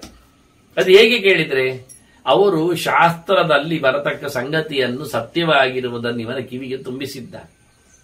ಇದರಿಂದ ಶಾಸ್ತ್ರವನ್ನು ತುಂಬಿಸುವ ಮೂಲಕ ಇವನನ್ನು ಅಮೃತದೆಡೆಗೆ ಕಳುಹಿಸಿದ್ದಾರೆ, ಅಂದರೆ ಶಾಶ್ವತನನ್ನಾಗಿಸಿದ್ದಾರೆ, ಮೋಕ್ಷವನ್ನು ಕರುಣಿಸಿಕೊಡುತ್ತಾರೆ. ಅಂದ್ರೆ ಗುರುವಿನ ಕೆಲಸ ಏನು ಕೇಳಿದ್ರೆ, ಕಿವಿ ತುಂಬಿಸಿ ಮನುಷ್ಯನನ್ನು ಎತ್ತರಕ್ಕೇರಿಸುವ ಕತೆ. ಇದು ತಂದೆ ಮಾಡ್ತಾನೆ, ತಾಯಿ ಮಾಡ್ತಾಳೆ ಅಂತ ಹೇಳಿ ತಂದೆ ತಾಯಿಗಿಂತ ಮಿಗಿಲಾಗಿ ಇವರು ಮಾಡಿಬಿಟ್ಟಿದ್ದಾರೆ ಅಂತ ತೋರಿಸಿಕೊಟ್ರು. ಅತ್ಯಂತ ಎತ್ತರದಲ್ಲಿ ಗುರುವಿನ ಸ್ಥಾನ ಉಂಟು ಅಂತ ಹೇಳಿ ಆಯ್ತು ವಾಸ್ತವವಾಗಿ. ಹಾಗಾಗಿ ವಿದ್ಯಾಂ ಶ್ರುತ್ವ ಯೋ ಗುರುಂ ನಾದ್ರಿಯಂತೆ ಯೇ ಗುರುಂ ನಾದ್ರಿಯಂತೆ ಪ್ರತ್ಯಾಪನ್ನಾ ಮನಸ ಕರ್ಮಣಾವ. ಯಾರು ಮನುಷ್ಯ ತನ್ನ ಕೃತಿಯಿಂದಾಗಲಿ, ಅಂದ್ರೆ ಮಾತಿನಿಂದಾಗಲಿ, ಶರೀರದಿಂದಾಗಲಿ, ಮನಸ್ಸಿನಿಂದಾಗಲಿ ಅವರನ್ನು ಗೌರವಿಸಲಿಲ್ಲ, ಪಾಠ ಕೇಳಿ ಗುರುಗಳನ್ನು ನಿಂದಿಸ್ತಾನೆ, ಬಿಟ್ಟುಕೊಡುತ್ತಾನೆ, ಸೇವಿಸುವುದಿಲ್ಲ, ಅವರು ಆಪತ್ತಿನಲ್ಲಿ ಬಿದ್ದರು ಅಂತಲೇ ಅರ್ಥ, ತೊಂದರೆಗೊಳಗಾದ್ರು ಅಂತ ಅರ್ಥ. ಅವರಿಗೆ ಭಾರಿ ತೊಂದರೆ. ಯಥೈವತೆ ಗುರವೋ ಭಾವನೀಯ ತಥಾ ತೇಷಾಂ ಗುರವೋ ಅಭ್ಯರ್ಚನೀಯ. ಈಗ ನಮಗೆ ಉಳಿದವರಿಗೆ ಹೇಗೆ ಗೌರವ ಕೊಡಬೇಕು, ಪ್ರೀತಿ ವಿಶ್ವಾಸವನ್ನು ಇಡಬೇಕು ಅಂತ ಅನಿಸ್ತದೋ ಹಾಗೆ ನಾವು ಸಹ ದೊಡ್ಡವರಿಗೆ ಗೌರವಿಸಬೇಕೋ ಬೇಡವೋ? ಗುರುಗಳಿಗೆ, ತಂದೆ ತಾಯಿಗಳು, ಗುರುಗಳು ನಮಗಿಂತ ಅತ್ಯಂತ ಎತ್ತರದವರಲ್ವಾ, ನಮಗೆ ಉಳಿದವರು ಮನ್ನಣೆ ಮಾಡಬೇಕಂತೆ, ನಾವು ಯಾಕೆ ಅವರನ್ನು ಗೌರವಿಸಬಾರದು ಅಂತ ಕೇಳ್ತಾರೆ. ಇದು ಟೇಕ್ ರೆಸ್ಪೆಕ್ಟ್ ಅಥವಾ ಗಿವ್ ರೆಸ್ಪೆಕ್ಟ್ ಹೇಳಿದ ಹಾಗೆ, ಗಿವ್ ರೆಸ್ಪೆಕ್ಟ್ ಟೇಕ್ ರೆಸ್ಪೆಕ್ಟ್. ನೀನು ನಿನಗೆ ಇತರರು ಕೈ ಮುಗಿಬೇಕು ಅಂತ ಆದ್ರೆ ನೀನು ಉಳಿದವರಿಗೆ ಕೈ ಮುಗಿಬೇಕು. ಅದು ನಿನ್ಗಿಂತ ಮಿಗಿಲಾದ ಸಂಗತಿಗಳನ್ನು ನೀನು ಪ್ರೀತಿಸಬೇಕು, ಮೆಚ್ಚಿಸಬೇಕು. ತಸ್ಮಾತ್ ಪೂಜಯಿತವ್ಯಾಚ ಸಂವಿಭಾಜ್ಯ ಯತ್ನತ. ಆದ್ರಿಂದ ಅವರನ್ನು ಗೌರವಿಸಬೇಕು ಅಂದಾಗ ಸುಮ್ಮನೆ ಒಂದು ಕಡೆ ಮನೆಯಲ್ಲಿ ಹಾಗೆ ಕೊಳ್ಳಿರಿಸಿ ಅವರಿಗೆ ಕೈ ಮುಗಿದು ಪ್ರದಕ್ಷಿಣೆ ಬಂದು ಓಡುವುದಲ್ಲ. ಮತ್ತೆ ಸಂವಿಭಾಜ್ಯಾಶ್ಚ, ನಿನಗೆ ಬಂದ ಸೊತ್ತಿನಲ್ಲಿ ಅವರಿಗೆ ಸಮರ್ಪಣೆ ಮಾಡಬೇಕು. ಸೊತ್ತುಗಳನ್ನು, ಸಂಪತ್ತುಗಳನ್ನು ವಿತರಿಸುವಲ್ಲಿ ತಂದೆ ತಾಯಿಗಳಿಗೆ ಮತ್ತೆ ಗುರುಗಳಿಗೆ ಉಂಟು. ಸಂಪಾದನೆ ಮಾಡಿದ ಸೊತ್ತಿನಲ್ಲಿ 3 ಪಾಲುಂಟು. ಒಂದು ತಂದೆಗೆ, ತಾಯಿಗೆ, ಅದರೊಟ್ಟಿಗೆ ಗುರುಗಳಿಗೂ ಕೊಡಬೇಕು. ಸಂವಿಭಾಜ್ಯ. ಪ್ರತಿಯೊಬ್ಬರು ಅವರು ಸಂಪಾದನೆ ಮಾಡಿದ ಸೊತ್ತಿನಲ್ಲಿ ತಮ್ಮ ಜ್ಞಾನವನ್ನು ಪಡೆದು ಇನ್ನೊಂದು ದೇಹದೆಡೆಗೆ ಕಳುಹಿಸಿಕೊಟ್ಟ ಗುರುವನ್ನು ಅಲಕ್ಷಿಸದೆ ಅವರಿಗೆ ಎಲ್ಲವನ್ನು ಕೊಡಿ. ನೀವು ಮಾತ್ರ ಗೌಜಲ್ಲಿ ಇರಬೇಡಿ. ನಿಮ್ಮ ತಂದೆ ತಾಯಿಗಳು ಕೇವಲ ಶರೀರ ಕೊಟ್ಟವರು ಇಲ್ಲಿದ್ದು ಮಾತ್ರ ಅಂತ ತಿಳ್ಕೊಳ್ಳಿ. ಗುರುಗಳೊಂದಿಗಿಂದ ಎಷ್ಟೋ ಎತ್ತರ ಅಂತ ಹೇಳಿದು ಅವರಿಗೆ ಕೊಡಬೇಕಾದ್ದನ್ನು ಕೊಟ್ಟು ಬಿಡಿ. ನಿಮ್ಮಲ್ಲಿ ಇರುವಂತದ್ದನ್ನು ಹಂಚಿ ತಿನ್ನಿ. ಅವರನ್ನು ಒಂದು ಲೆಕ್ಕದಲ್ಲಿ ಇಟ್ಟುಕೊಳ್ಳಿ. ಸಂವಿಭಾಜ್ಯಾಶ್ಚ ಯತ್ನತಃ. ಇವತ್ತು ತಂದೆ ತಾಯಿಗಳನ್ನೇ ಹೊರಗಿಡುವವರು, ಸಿಕ್ಕಿದರೆ ವೃದ್ಧಾಶ್ರಮ ಅಂತ, ಕಳುಹಿಸಿದರೆ ಉಂಟು ದುಡ್ಡು ಅಂತ. ಹಾಗಿರುವಾಗ ಬಹಳ ಗುರುಗಳ ಬಗ್ಗೆ ಮಾತಾಡಿದ ಭೀಷ್ಮರ ಈ ಗುರುಗಳನ್ನು ಯಾರು ನೋಡಿಕೊಳ್ಳುತ್ತಾರೆ?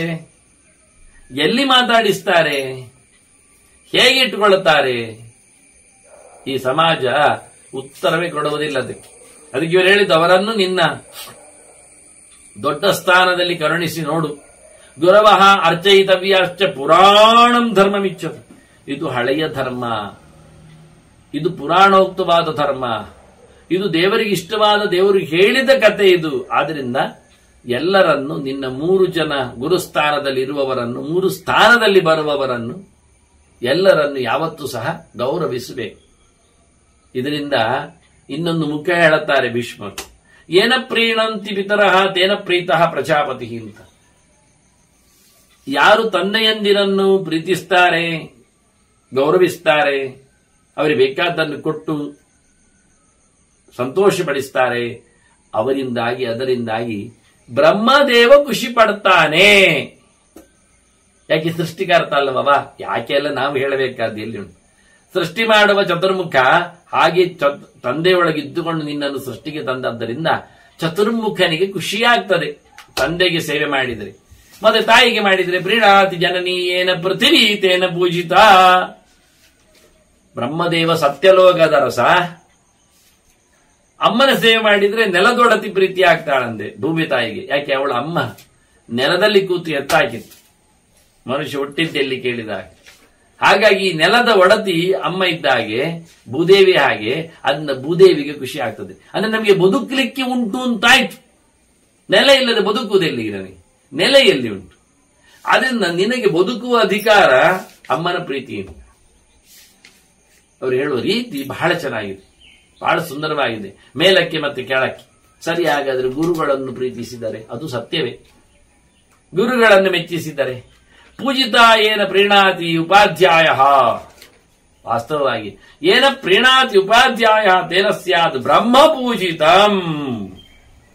ಗುರುಗಳನ್ನು ಪ್ರೀತಿಸಿದರೆ ದೇವರಿಗೇ ಪ್ರೀತಿ. ವೇದವಾಚ್ಯನಾದ, ವೇದೋಕ್ತನಾದ, ವೇದ ಪುರುಷನಾದ ಭಗವಂತ ಖುಷಿ ಪಡುತ್ತೆ. ಯಾಕೆ? ಗುರು ಹೇಳಿಕೊಟ್ಟದ್ದು ದೇವರ ಸುದ್ದಿಯನ್ನಲ್ಲ. ಹಾಗಾಗಿ ದೇವರಿಗೆ ತುಂಬಾ ಇಷ್ಟ ಆಗ್ತದೆ. ನಾನು ಬದುಕಿದೆ ಅಂತ. ನಾನು ದೇವರು ಸಾಯುವುದಿಲ್ಲ, ಆದ್ರೆ ತಾನು ಸ್ಪ್ರೆಡ್ ಆದಲ್ಲ, ಅವನಿಗೆ ಗೊತ್ತಾದ್ದಲ್ಲ, ತನ್ನನ್ನು ಉಳಿಸಿದ್ನಲ್ಲ, ಇನ್ನೊವರಿಗೆ ಮತ್ತೆ ತಿಳಿಸಿಕೊಡ್ತಾನಲ್ಲ, ಅದನ್ನ ದೇವರಿಗೆ ಇಷ್ಟ ಆಗತ್ತೆ. ಗುರುಗಳಿಗೆ ಇಷ್ಟ ಮಾಡಿದರೆ, ಸೇವೆ ಮಾಡಿದರೆ ದೇವರು ಇಷ್ಟಪಡುತ್ತಾನೆ. ಅದರಿಂದ ಇವನಿಗೆ ದೇವರ ಕಾರುಣ್ಯ ಸಿಗ್ತದೆ. ಎಲ್ಲರೂ ಗುರುಗಳಿಗೆ ಸರಿಯಾಗಿ ಋಷಯಶ್ಚೈ ದೇವಾಶ್ಚ ಪ್ರಿಯಂತೆ ಪಿತೃಭಿಃ ಸಹ ಪೂಜ್ಯಮಾನೇಶು ಗುರುಷು ತಸ್ಮಾತ್ ಪೂಜ್ಯತಮೋ ಗುರು.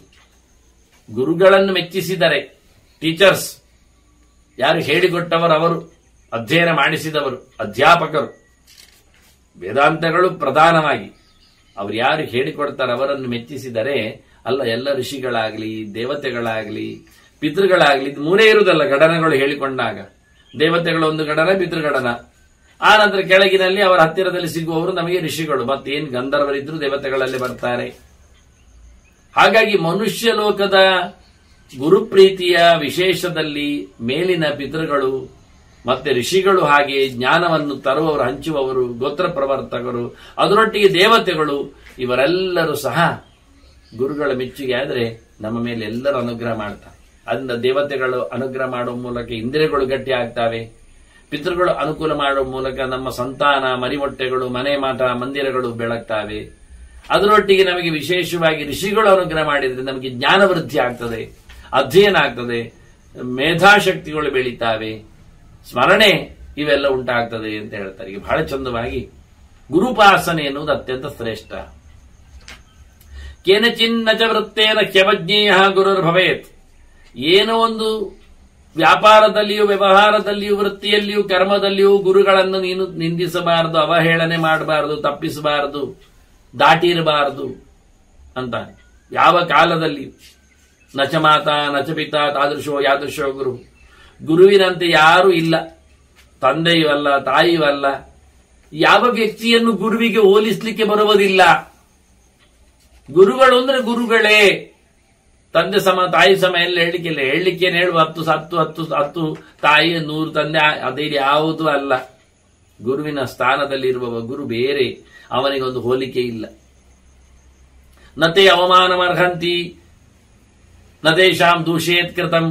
ಅವರು ಮಾಡಿದ್ದನ್ನೆಲ್ಲ ಬೈಯುವುದು, ಅವರನ್ನು ಅವಮಾನಗೊಳಿಸುವುದು, ನಿಂದಿಸುವುದು, ಹೀಯಾಳಿಸುವುದು, ದೂರ ಇಡುವುದು, ಇದೆಲ್ಲ ಇಲ್ಲ. ಮತ್ತೆ ಗುರುಣಾಮೇವ ಸತ್ಕಾರಂ ವಿದುರ್ದೇವಾಹ ಸಾರಶಿವಿ. ಇತ್ತ ಋಷಿಗಳಾಗ್ಲಿ, ದೇವತೆಗಳಾಗ್ಲಿ ಗುರುಗಳ ಸೇವೆಯನ್ನೇ ಪ್ರಧಾನ, ಅದೇ ಪ್ರಧಾನ ಅಂತ ಹೇಳ್ತಾರೆ, ಅದೇ ಸತ್ಕಾರ ಅಂತ ಹೇಳ್ತಾರೆ. ಅವರಿಗೆ ಮಾಡುವಂಥದ್ದು, ಅವರಿಗೂ ಇಷ್ಟ ಆಗುವಂಥದ್ದು. ಹಾಗಾಗಿ ಗುರುಸ್ಥಾನವನ್ನು ಅತ್ಯಂತ ಎತ್ತರದಲ್ಲಿ ಕಾಪಿಡಬೇಕಾದ್ದು ಮನುಷ್ಯನ ಸಹಜವಾದ ಕರ್ಮ ಅಂತೇಳಿ, ಇತ್ತ ಜ್ಞಾನ ಪ್ರಚಾರದಲ್ಲಿ ನೆಲೆಗೊಂಡ ಋಷಿಗಳು, ದೇವರನ್ನು ಪ್ರೀತಿಸತಕ್ಕ ದೇವತೆಗಳು, ಒಂದು ದೃಷ್ಟಿಯಿಂದ ಭಕ್ತಿಯೋಗ ಮತ್ತೆ ಜ್ಞಾನಯೋಗ, ಇದು ಎರಡು ಕರ್ಮಯೋಗದಲ್ಲಿ ಗುರುಗಳ ಸೇವೆಯಲ್ಲಿ ವಿಶೇಷ ಪಾತ್ರ ವಹಿಸ್ತವೆ ಅಂತ ಹೇಳಿ 3 ಯೋಗಗಳ ಸಮ್ಮೇಳನವನ್ನು ಹೇಳುತ್ತಾನೆ. ಉಪಾಧ್ಯಾಯಂ ಪಿತರಂ ಮಾತರಂಚ ಯೇ ವಿದ್ರುಹ್ಯಂತೆ ಮನಸ ಕರ್ಮಣಾಮ ತೇಷಾಂ ಪಾಪಂ ಭ್ರೂಣಹತ್ಯಾ ವಿಶಿಷ್ಟಂ ತಸ್ಮಾತ್ ನಾಣ್ಯ ಪಾಪಕೃತಸ್ತಿ ಲೋಕೆ.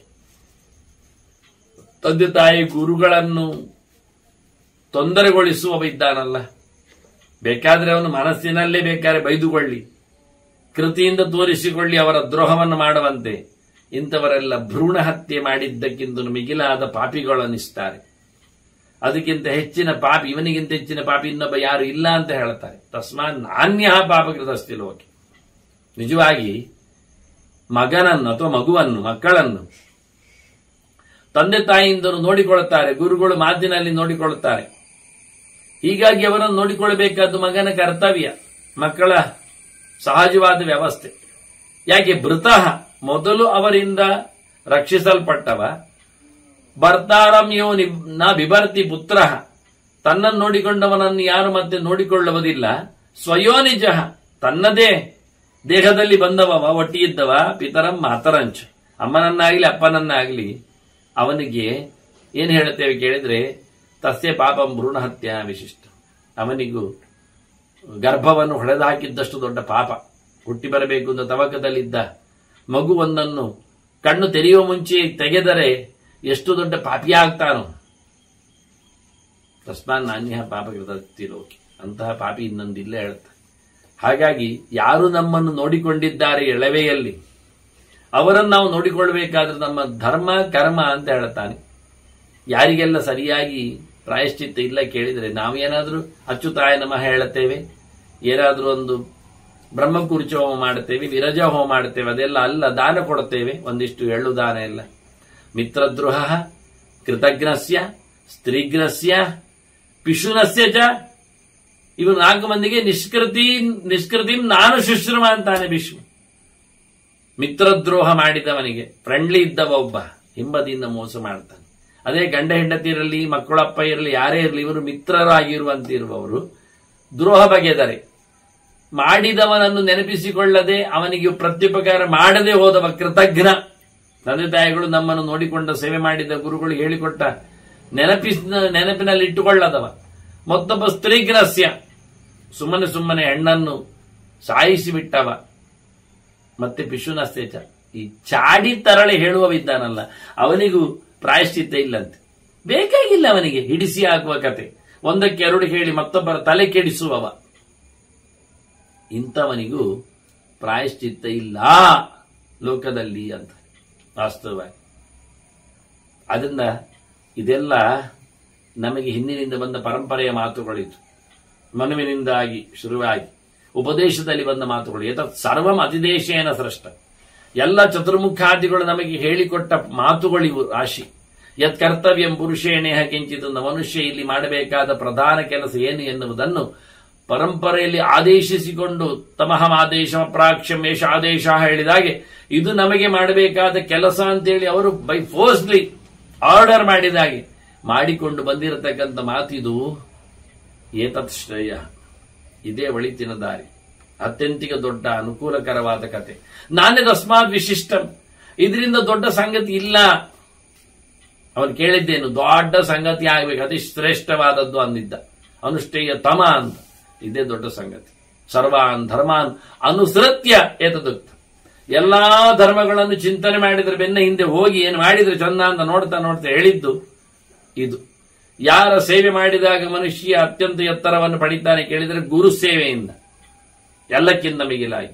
ಅದು ಗುರುಗಳ ರಾಶಿ ಅಂದಾಗ ತಂದೆ ತಾಯಿಗಳು ಸೇರಿ ಜ್ಞಾನಪ್ರದರಾದವರು, ಪಾಠ ಹೇಳಿಕೊಟ್ಟವರು, ಚಿಂತನೆ ಸಾಮ್ರಾಜ್ಯವನ್ನು ಧಾರೆ ಎರೆಯುವವರು ಗುರು ಅಂತ ಅನಿಸಿಕೊಳ್ಳುತ್ತಾರೆ. ಅಂತವರನ್ನು ಯಾವತ್ತೂ ಸಹ ನಿನ್ನವರನ್ನಾಗಿ ನೋಡಿಕೊಳ್ಳಲಿಕ್ಕೆ ಉಂಟು ಅಂತ ಹೇಳಿ ಬಹಳ ಸುಂದರವಾದ ಒಂದು ದೊಡ್ಡ ರಾಶಿಯ ಧರ್ಮದ ಚಿಂತನೆಯಲ್ಲಿ ಒಂದು ಅತ್ಯಂತ ಪ್ರಶಸ್ತವಾದ ಚಿಂತನೆ ಅಂತ ಹೇಳಿಕೊಂಡು ಕೇಳಿದ್ದಾರೆ.